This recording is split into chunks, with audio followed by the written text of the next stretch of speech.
Well, a new vehicle means a new horn setup.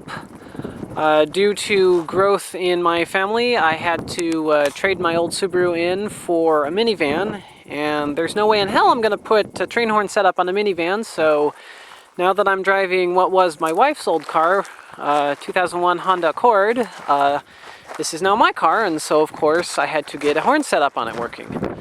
Now the overall layout and how all this works is it's actually the exact same setup I had on my old Subaru, just modified a little bit to fit the Accord. In fact, this is actually the same rack and the same valve that was in the Subaru as well. I did refinish the rack completely. So you know, as I outlined on my video, big air for a big horn. This setup pretty much follows the same as that. I got a 20-gallon tank in the back. This hose here leads to the compressor in the back seat. This hose here leads to the horn valve.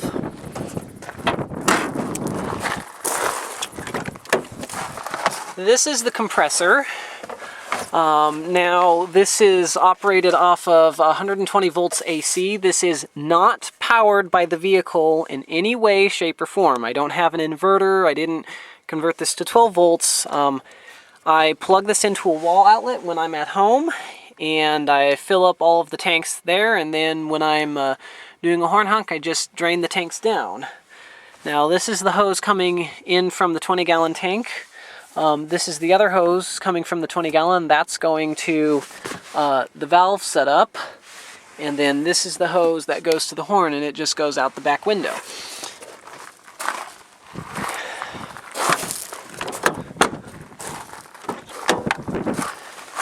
Now, for the valve setup, I did do things a little bit differently, being that this is a manual transmission. I flipped the valve around. I have the inlet on the bottom with a little bit of copper and brass piping going up to the pressure gauge, and then the outlet is the top hose there.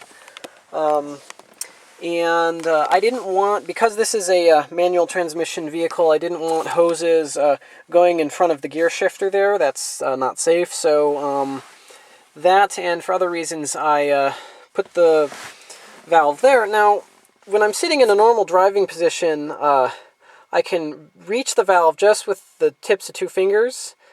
So in order to actually be able to get a full grip on the valve, I have to sit forward a couple of inches. Now, I'm not too worried about that, just because I don't normally have a horn up there, and it's not that big of a deal when I do have one to just sit forward a little bit and... So here's a better view of the valve assembly. One thing I hadn't planned on with this new setup, but what I really like, is it's a lot easier to feather the valve.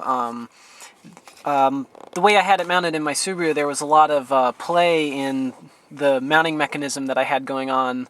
And so it was really hard to feather the valve because you would move the mounting strap rather than open the valve. But this one is just, I mean, it wiggles a little bit this way, but as far as,